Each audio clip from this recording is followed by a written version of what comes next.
वरना कांग्रेस ही उन्हें जेल में डालने वाली।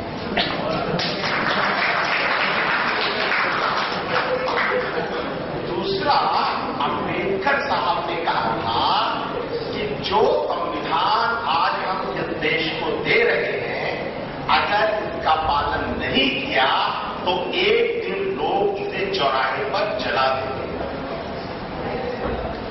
अगर संविधान का पालन नहीं किया, विनायक देव अगर बस्तर में ना होते तो वो आज जेल में नहीं। और ये क्या बात है कि सारे के सारे देशद्रोही आज वही हैं जहां से कॉर्पोरेट्स को, बड़े बिजनेसमैन को और उनसे मिली हुई सरकार को मिनरल्स देने हैं। सारे देशद्रोही वहीं पर कैसे आ गए? आप में से कोई भी व्यक्ति जो इस देश के संविधान में यकीन रखता हो, यहां पुलिस के भाई भी बैठे होंगे,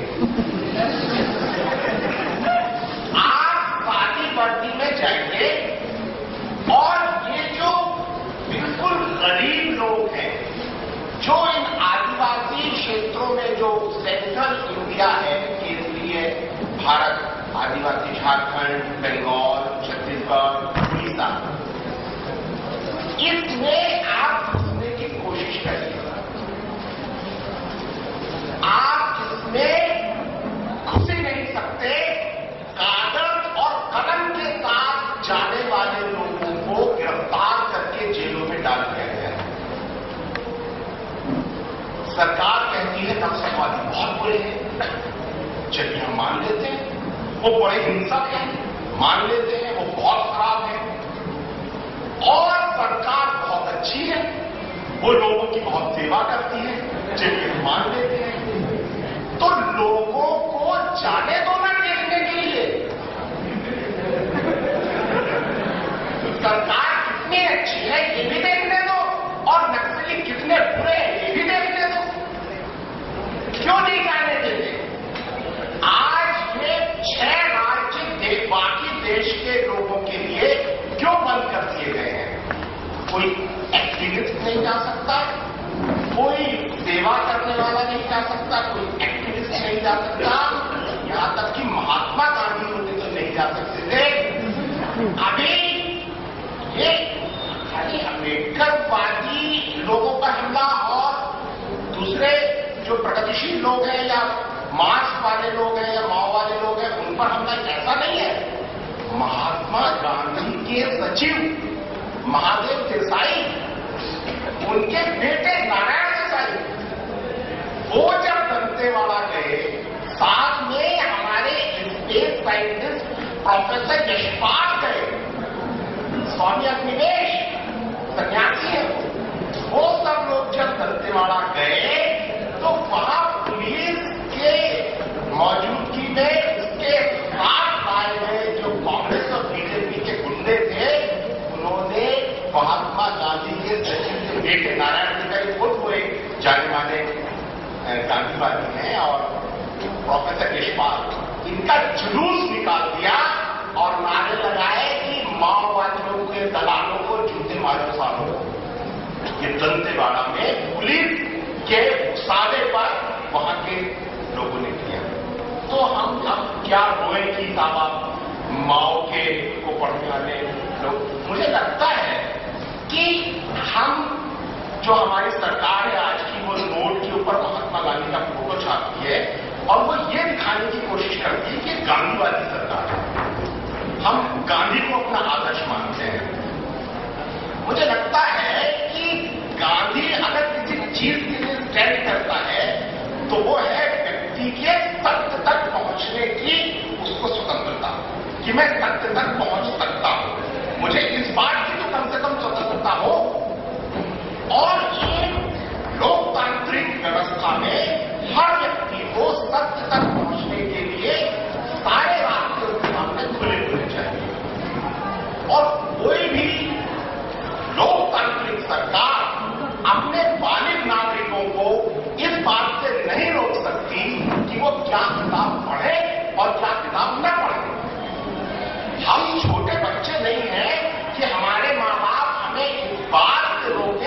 ठीक है, गंदी किताबें हैं, ये तुम मत पढ़ो। हम बालिग लोग हैं, हम कोई भी किताब पढ़ सकते हैं। इसलिए आज जिस तरीके से कि विनायक सेन के घर में ये किताबें मिली, इसलिए ये देशद्रोही है, सुधीर के घर में ये किताबें मिली, इसलिए ये देशद्रोही है। 4 महीने पहले सुप्रीम कोर्ट में छत्तीसगढ़ सरकार के वकील ने कहा कि हिमांशु नक्सल समर्थक है। सुप्रीम कोर्ट ने कहा तो क्या हुआ?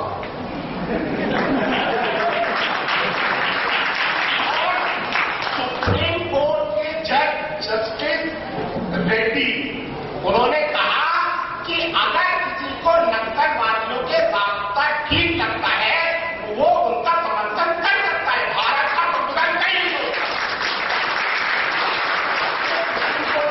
4 महीने पहले का कमेंट है, हिंदू टाइम्स ऑफ इंडिया सबने छापा था इसको। उन्होंने कहा तो क्या हुआ अगर वो समर्थन करता है तो? आज 2-3 चीजों पर और बात कर ले। विनायक सेन ने इस देश की मरी अंतरात्मा को जगा दिया है। हम लोग जो मर रहे थे, आज देशभक्ति की ये हालत है कि आप हिंदुस्तान की क्रिकेट टीम के अलावा किसी और टीम को पसंद नहीं कर सकते। आप ये जो हम कहें उसी चीज को पसंद करो, उसी को पढ़ो, यही देशभक्ति है। जो पुलिस आपसे कहे, सरकार आपसे कहे, किसी को पसंद करो, किसी को मानो। 2-3 चीजों पर और बात कर लेते हैं। एक है क्योंकि इन्हीं मुद्दों को विनायक उठा रहे हैं और इन्हीं पर हम सब लोग काम कर रहे हैं। विकास 2 जिले हैं, एक जिले में बहुत सारे उद्योग हैं और एक जिले में एक भी उद्योग नहीं है। हम किसको विकसित जिला कहेंगे? जो जिसमें उद्योग है। यानी हम ये मानते हैं कि औद्योगिकरण विकास है।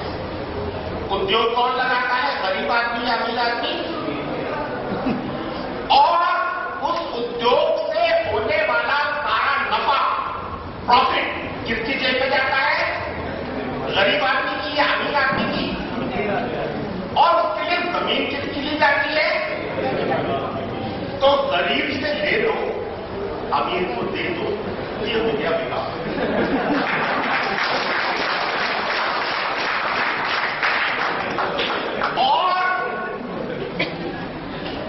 और आप जमीन अपने आप की ली जाए। मैं अभी साइकिल यात्रा करके बॉम्बे आया था पिछली बार, पूरे रास्ते भर लोगों की जमीनें छीनी जा रही हैं। हर स्टेट में लोग विरोध कर रहे हैं, उन्हें पीटा जा रहा है और उनको जेलों में बंद किया जा रहा है। आप आगे आ जाइए। अगर आपके गांव में कोई चीज है, कम से कम पानी तो हो गई। मैं उद्योगपति हूं, मुझे आपके गांव का पानी चाहिए, तो मैं आपसे बात करने आऊंगा?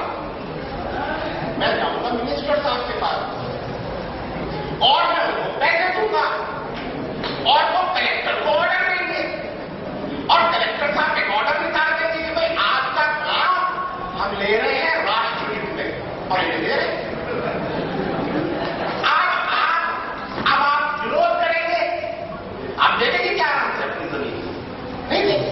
आप विरोध करेंगे तो कौन आएगा और वो क्या करेगी? फूलमाला बनाएगी, क्या लट मारे? ये हो गया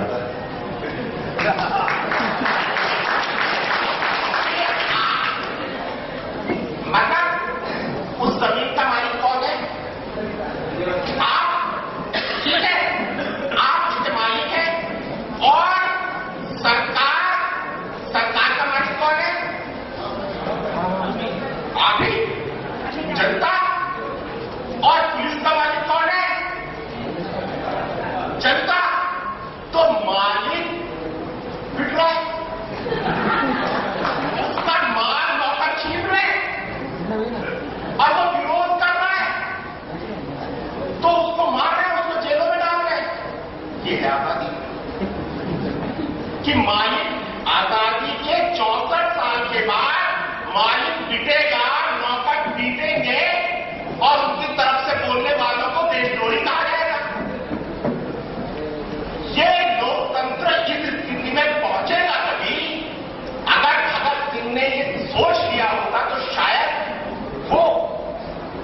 उस निर्णय पर नहीं पहुंचे कि ये देश बना रहा मैं, कि एक दिन ये स्थिति आ जाएगी। लेकिन भगत सिंह ने कहा था कि मुझे इस बात का दुख नहीं है कि मुझे फांसी लग रही है, दुख इस बात का है कि जिस तरीके से आजादी आ रही है हम दोबारा गुलाम और गुलामी आ गए।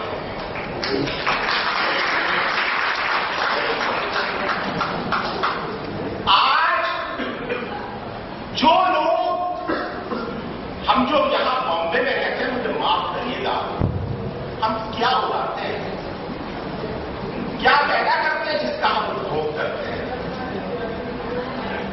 कुछ भी नहीं। और जो उगाता है हमारे लिए वो किस हालत में है हम कभी जानना नहीं चाहते, और अगर कोई बताए तो हम गुस्सा हो जाते हैं उस पर। ये हमारे मिनिस्टर गरीबों की बात कहने वालों को वैसे ही देशद्रोही नहीं कह देते हैं, वैसे ही उनको नक्सली नहीं कह देते हैं, उनको हमारा सपोर्ट है। अगर वोकल नहीं तो नॉन सपोर्ट है। इसलिए आज विनायक ने हमारी आंखें खोल दी हैं, क्योंकि विनायक हमारी क्लास में से था, वो मिडिल क्लास को सपोर्ट करता, में को बिलोंग करता था, इसलिए आज हम जाते हैं। वरना हमसे पहले विनायक से पहले हजारों लोग जेलों में पड़े हैं सिर्फ इस अन्याय के खिलाफ आवाज उठाने। मजदूरी मांगने वाले लोग, बराबरी की मांग करने वाले लोग, हजारों लोग जेलों में सड़ रहे हैं। विनायक ने, इसलिए मैंने कहा, उसने हम सोते हुए लोगों की अंतरात्मा को झकझोर दिया है और जाग रहे हैं हम। और अब वक्त आया है कि वो हजारों लोग जो दंतेवाड़ा की जेलों में, जगदलपुर की जेलों में, रायपुर, झारखंड, उड़ीसा, बंगाल की जेलों में सड़ रहे हैं, मैं ऐसे ऐसे लोगों को जानता हूं, उन लड़कियों को जानता हूं जिनके साथ पुलिस वालों ने सामूहिक बलात्कार किया और उसके बाद इसलिए जेल में डाल दिया कि अब ये लड़की आवाज न उठा पाए नक्सली कहकर, वो लड़कियां जेलों में बंद है। आप मुझसे कहते हैं कि मैं स्वीकार करूं कि वो नक्सली है, उनको मैं नक्सली मानूं? मैं उन सारे लोगों को जानता हूं जो चावल लेकर खड़ा रहे थे और उनको गोली मार दी गई पांव में और उठा करके जेल में डाल दिया गया। उसके चावल उसने वहां पड़े हुए देखे हैं, गोलियों के खोखे भी देखे हैं। आप चाहते हैं कि ये सरकार चाहती है मान ले कि वो नक्सली है, ये सरकार चाहती है मान ले कि विनायक से नक्सली है।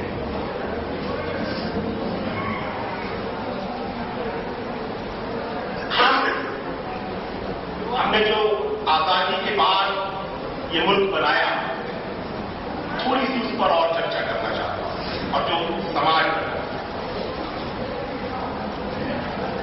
सपना यह था आजादी का कि एक ऐसे भारत का निर्माण करेंगे जिसमें गांव का विकास होगा, जिसमें गरीब आदमी की स्थिति सुधरेगी, किसान की हालत सुधरेगी। और ये सपना भगत सिंह, गांधी, सारे आजादी के लिए लड़ने वालों का सपना था। और आजादी से पहले किसान आत्महत्या नहीं करता था, लेकिन आजादी के बाद किसान आत्महत्या करता है। कभी कभी सोचता हूं कि झगड़ा क्या है, क्यों है? ये जितनी भी चीजें हमारे देश में हैं, किसकी है, इसका मालिक कौन है? तो हम सब भीतर से जानते हैं कि जितनी भी दौलत है देश की, इसके मालिक प्रकृति के नियम के मुताबिक हम सब हैं। कौन कितने का मालिक है, कितनी संपत्ति का कौन मालिक है?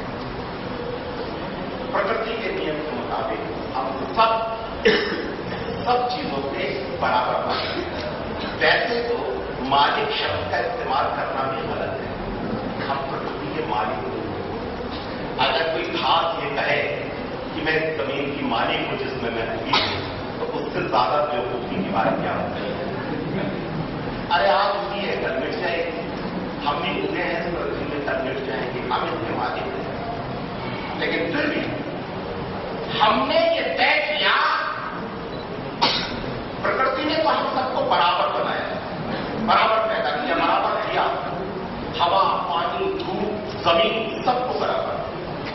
लेकिन हमने कुछ नियम बनाए गैर बराबरी, और हमने कहा हम लोग की बड़ी जात की है इसलिए हम ज्यादा जमीन पर कब्जा करें, और तुम छोटी जात के हो इसलिए तुम कम जमीन, तुम्हें कुछ नहीं मिलेगा। और हम क्योंकि ये किताबें पढ़ रहे हैं इसलिए हम ज्यादा संख्या लेंगे, हम ज्यादा दौलत लेंगे, और तुमने नहीं पढ़ा है इसलिए तुम गरीब हो। और हम क्योंकि इस जगह पर रहते हैं, हम बंबई में रहते हैं, दिल्ली में रहते हैं, बेंगलौर में रहते हैं, इसलिए हम ज्यादा दौलत वाले बनेंगे, और तुम क्योंकि बिहार में रहते हो, तुम बस्तर में रहते हो, इसलिए तुम गरीब रहोगे। और ये गैर बराबरी हमारे दिमाग के भीतर घुस गई है, ये हमारे वैल्यू सिस्टम का पार्ट हो गई है, और हमारे इस वैल्यू सिस्टम को एंडोर्स करता है हमारा पॉलिटिकल सिस्टम। हमारी सरकार कहती है बिल्कुल ठीक, तुम अमीर हो क्योंकि तुम्हारा बाप अमीर था, और अब अगर कोई गरीब तुम्हारी दौलत के नजदीक आएगा तो ये सरकार उसको रोकेगी, सरकार की पुलिस गरीब को मारेगी ताकि वो तुम्हारी दौलत के नजदीक ना आए। ये गैर बराबरी और यही स्ट्रक्चरल वायलेंस है, तंत्रगत हिंसा है, क्योंकि इसमें अब गरीब हमेशा गरीब ही रहेगा, अमीर हमेशा अमीर ही रहेगा। लेकिन हमको ये हिंसा दिखाई नहीं देती क्योंकि हम इसके बेनिफिशियरी, हम मजे लेंगे। इस तरह की गैर बराबरी से हम बिना मेहनत किए खाने के हकदार होते हैं। हमको बढ़िया मकान मिल रहे हैं, हमको बढ़िया कपड़े मिलते हैं, दोनों टाइम बिना फावड़ा और हल चलाए हमको खाने को मिल जाता है। इसलिए हम इस हिंसा पर सवाल ही नहीं उठाते हैं क्योंकि हम इसके बेनिफिशियरी हैं। लेकिन जो इस वायलेंस के रिसीविंग एंड पर है, जो इस हिंसा को झेल रहा है, जो दिन भर मेहनत करता है और शाम को भूखा होता है, जो कपड़े बनाता है और नंगा रहता है, जो मकान बनाता है और फुटपाथ पर सोता है, जिसकी जमीन आप अपनी इस अमीरी को बनाए रखने के लिए, छीनने के लिए, जिसका घर चला रहे, जिसकी बीबी के साथ बलात्कार करके, जिसकी बेटी के साथ बलात्कार करके आपने जेलों में डाल दिया है, वो आपके इस स्ट्रक्चरल वायलेंस को स्वीकार नहीं कर रहा है, वो इसको चैलेंज कर रहा है और वो इसके खिलाफ लड़ रहा है, और उसे इसको चैलेंज करना चाहिए क्योंकि गांधी ने कहा था कि अन्याय का विरोध सबसे पहला धर्म है, और अगर गरीब आदमी इस अन्याय को सहन करेगा तो हम उसे भड़काएंगे कि इस अन्याय को सहन मत करना। इसलिए वो इस स्ट्रक्चर का विरोध कर रहा है और उसको हम कहते हैं कि ये नक्सलवादी है। ये विनोबा ने कहा कि ये जो स्थिति है, ये जो यथा स्थिति है, इसमें से और वायलेंस में से किसी एक चीज को छांटना हो तो मैं वायलेंस को छांटूंगा। ये महात्मा गांधी के सबसे बड़े शिष्य ने कहा था। ये अन्याय व्यवस्था को एक दिन भी स्वीकार करने योग्य नहीं है, ये नहीं चलेगी, चल ही नहीं सकती। हमने विकास का जो मॉडल दिया है वो है पश्चिम का मॉडल। पश्चिम के देशों को ने जो विलासितापूर्ण अपना जीवन शैली बनाई है वो बनाई है गरीब देशों को लूट कर। हमने वही मॉडल अपने यहां लागू कर लिया। अब उन्होंने तो लूटा गरीब देशों को, आप किसको लूटोगे? आप लूटोगे अपने देश के गरीबों को, और आप लूटने के लिए कहां जाओगे? आप नए एरिया में जा रहे हैं, ट्राइबल एरिया में जहां कोई नहीं रहता, विलासितापूर्ण शहरी जीवन शैली को बनाए रखने के लिए नए नए एरिया में जाकर के हमला कर रहे हैं। और वो गरीब अपनी जो बची खुची चीजें हैं, थोड़ी सी जमीन है, थोड़ा सा जंगल है, थोड़ा सा पानी है, जब उसको बचाने की कोशिश करता है, आप कहते हैं कि ये विकास विरोधी है, ये राष्ट्र विरोधी है, क्योंकि आप राष्ट्र हैं। और आपका विरोध करना, आपकी बिना मेहनत किए जीने की जो शैली है, इसका विरोध करना राष्ट्र का विरोध है। लेकिन आपको लगता है कि ये आपकी लूट चल पाएगी, टिक पाएगी। और आप जब लूटने जाते हैं तो आप क्या भारत का संविधान लेकर जाते हैं? आप बंदूक लेकर जाते हैं। आप आपके विकास के मॉडल को वहां पर लागू करने के लिए बंदूक लेकर जाते हैं। और अगर माओ ने यह कहा था कि सत्ता बंदूक की नली से निकलती है, तो सबसे बड़े माओवादी तो हमारी सत्ता है।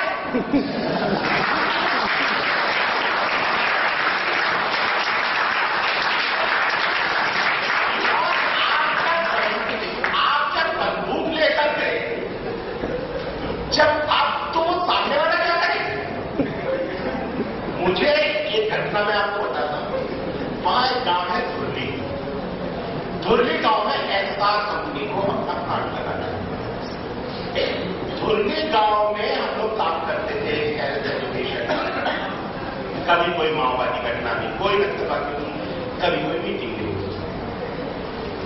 धुर्ली गांव में आपको मालूम है पूरे बस्तर में 5वीं अनुसूची लागू है। और 5वीं अनुसूची में व्यवस्था है कि अगर आदिवासियों की जमीन लेनी है तो पहले आदिवासियों की ग्राम सभा से आप सरकार को परमिशन लेनी पड़ेगी कि हम आपके गांव में जमीन लेना चाहते हैं। और जब ग्राम सभा ये आपको सहमति दे कि अच्छा आप हमारे यहां जमीन ले सकते हैं और उसमें माइनिंग कर सकते हैं, तो उसके बाद सरकार से कलेक्टर आएगा और दूसरी ग्राम सभा होगी। उसमें कलेक्टर चुपचाप बैठेगा और गांव वाले अपनी ग्राम सभा करेंगे। और उसमें हर गांव के सदस्य का एक आदर्श पुनर्वास पैकेज तैयार होगा। भाई इनकी जमीन के बदले में इनको क्या दिया जाएगा और इनके कुएं के बदले में क्या दिया जाएगा, इनके लड़के का क्या दिया जाएगा, उसको क्या नौकरी दी जाएगी, बेटी को क्या, बेटी को क्या, सबका पुनर्वास, फिर उनका, फिर उनका, फिर उनका। और ये प्रत्येक व्यक्ति का एक मॉडल रिहेबिलिटेशन प्लान तैयार करेगी ग्राम और वो एक बुक के रूप में तैयार होगा और उस पर कलेक्टर साइन करेगा कि ये प्रस्ताव मेरे सामने पारित किए गए हैं और उसको वो असेंबली को भेजेगा। असेंबली उसे अडॉप्ट करेगी और पहले रिहेबिलिटेशन किया जाएगा। उसके बाद आप उस गांव में घुस सकते हैं। लेकिन वहां क्या कर रहे हैं आप? मैं दंतेवाड़ा का धुर्ली के बारे में बता रहा हूं। धुर्ली में एक लोग एस्सार को प्लांट कर रहे हैं।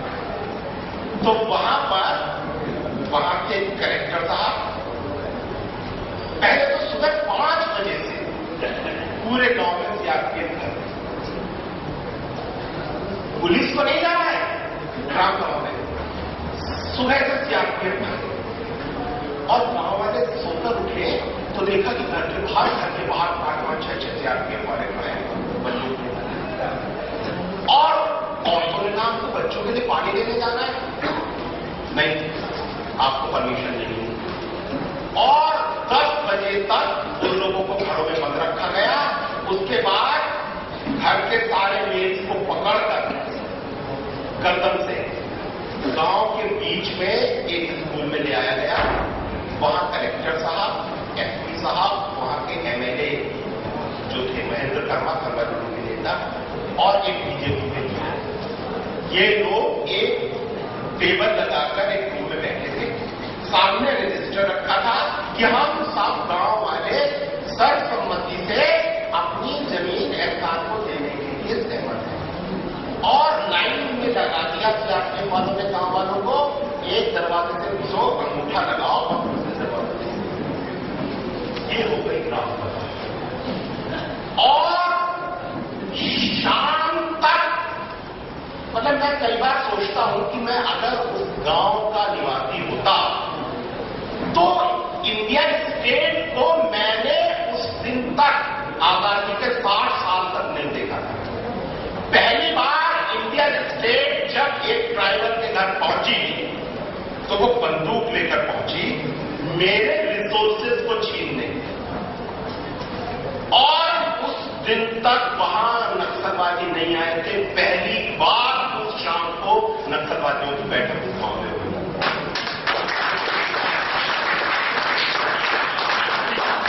और उन्होंने कहा कि तुमने देख ली सरकार की पुलिस जो तुम्हारी रक्षा के लिए बनाई गई थी वो तुम्हारी रक्षा नहीं करती है, तुम्हारी रक्षा करेगी ये बंदूक, लो ये बंदूक। और लोगों ने बंदूक पकड़ ली। मैं उस गांव का निवासी होता, शाम तक जब मैं बेजमीन हो चुका था, मेरे बच्चे भूख से रो रहे थे, तब मुझे नक्सलवादी अच्छे लगे, क्योंकि इंडियन स्टेट मुझे शाम तक बेजमीन कर चुकी थी और नक्सलवादियों की बंदूक ने मुझे फिर से मेरी जमीन वापस दे दी। मैं किसकी जय जयकार करूं? इस इंडियन स्टेट की, इस इंडियन स्टेट की पुलिस की, इस कॉन्स्टिट्यूशन की, या उन नक्सलवादियों की जो न स्टेट को मानते हैं न कॉन्स्टिट्यूशन को मानते हैं, जिन्होंने मेरी जमीन मुझे वापस कर दी? ये कुछ सवाल हैं जिसके जवाब हम सबको ढूंढने ही पड़ेंगे कि आखिर हिंदुस्तान की डेमोक्रेसी किस मोड़ पर आ गई है, कहां आकर खड़े हो गए हैं, यहां से हम किस तरफ जाएं? उस रास्ते पर जो हमें हमारे ही नागरिकों के हत्या करने वालों के पीछे खड़ा कर देता है कि तुम्हारी ये सारी आर्थिक पॉलिसीज को हम एंडोर्स करते हैं, जैसे लाभ जो आदिवासियों का कत्लेआम न करे, जो मेहनत कश लोगों का अधिकार न छीने, उनके लिए आवाज उठाने वाले, बराबरी की आवाज उठाने वाले लोगों को जेलों में न डाले। हम किस तरफ खड़े हैं? ये फैसला अब हिंदुस्तान के मिडिल क्लास को करना है।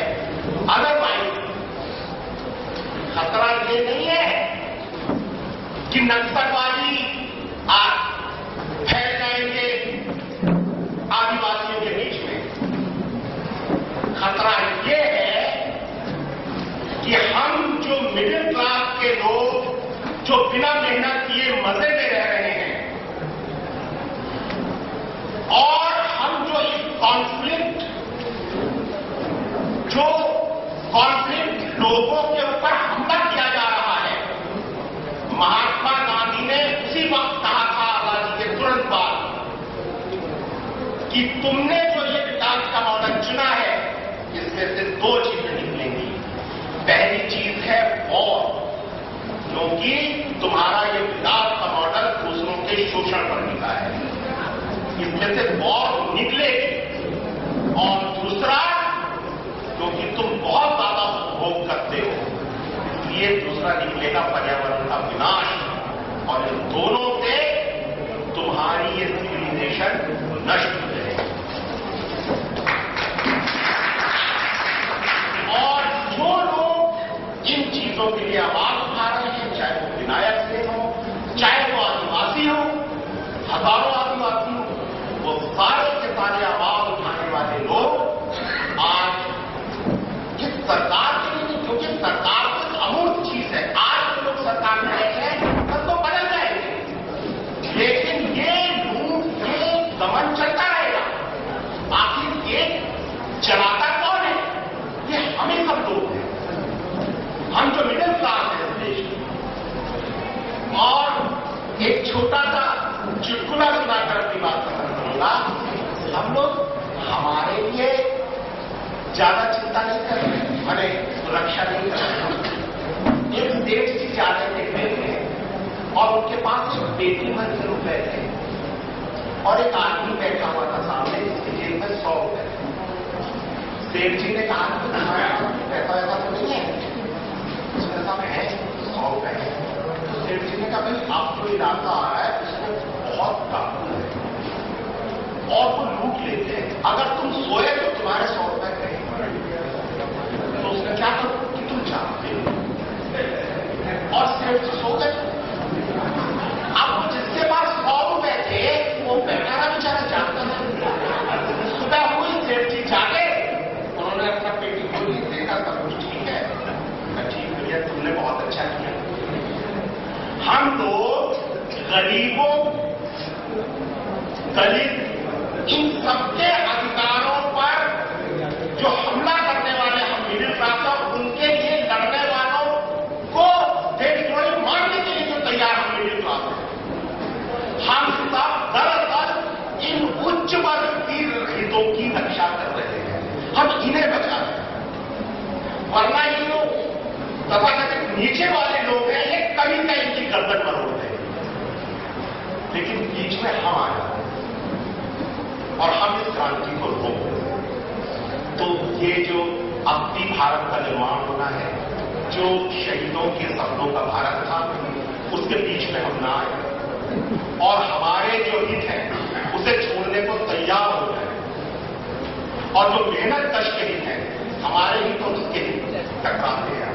ये बात को समझ, ये जब असली आजादी की, जब असली न्याय की बात आती है तब हम लोग चिंचाने लगते हैं, क्योंकि हमको लगता है कि कहीं ऐसा ना हो कि क्रांति हो जाए, कल को हमें फावड़ा पकड़ा दिया जाए, चलो